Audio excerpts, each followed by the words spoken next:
يا من صليت بكل الأنبياء يا من في قلبك رحمة للناس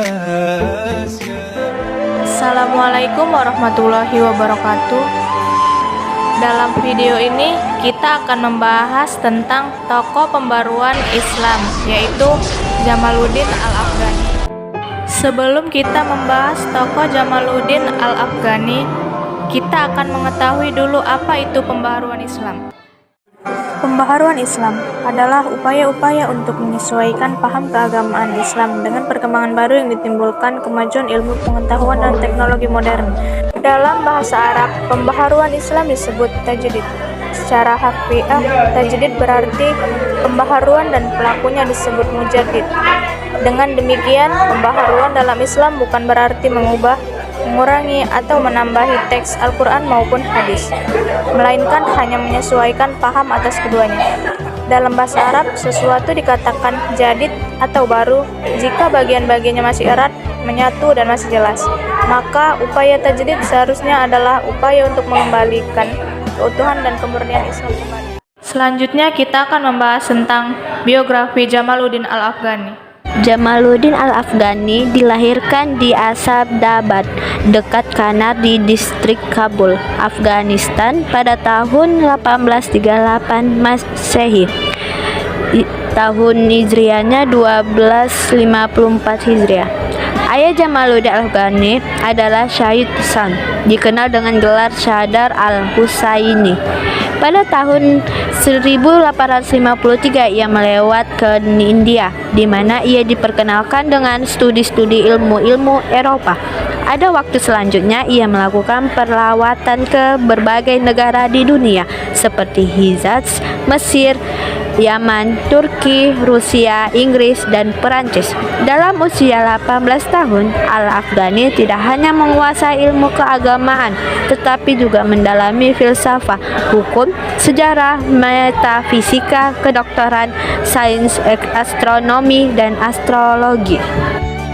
Adapun perjalanan karir Jamaluddin Al-Afghani dalam pembaruan Islam, yaitu pengabdiannya yang pertama adalah sebagai pembantu Pangeran Dost Muhammad Khan di Afghanistan.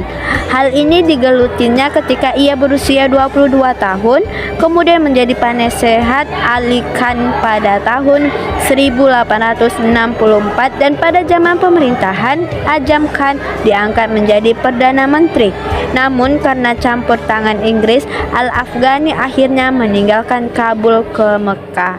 Sebab kemunduran menurut Jamaluddin Al-Afghani yang menyebabkan kemunduran Islam, yaitu faktor internal, meliputi pemerintahan otokrat absolut, kurangnya peralatan dan kekuatan militer, termasuk kekurangan profesionalisme dalam bidang administrasi.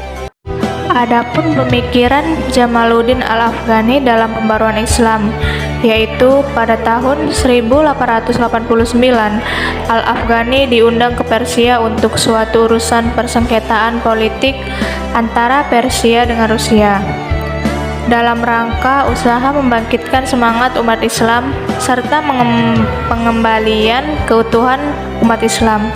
Al-Afghani menganjurkan pembentukan suatu ikatan politik yang mempersatukan seluruh umat Islam berupa gerakan Pan-Islamisme. Pan-Islamisme menghendaki persatuan umat Islam sebagai kekuatan bersama untuk membebaskan dirinya dari penjajahan dan membangun kekuatan bersama. Dalam pembaruan Islam, Jamaluddin Al-Afghani memiliki karya. 1. Afghani menuliskan risalah yang sangat terkenal, Risalah fi Ar-Rad Al-Masihiyah, yaitu pembuktian kesalahan kaum materialis. 2. Jamaluddin Al-Afghani pernah menerbitkan jurnal Al-Urwa Al-Wuthqa yang mengecam keras Barat. Jurnal tersebut juga dikenal sebagai jurnal anti penjajahan yang diterbitkan di Paris. 3. Bab Mahya'ulu ilaihi amal al-muslimin yang membahas tentang sesuatu yang melemahkan umat Islam. 4. Makidah Asy-Syarqiyah yang menjelaskan tentang tipu muslim muslihat para orientalis. 5. Dia al-Qafiqain, yaitu hilangnya timur dan barat.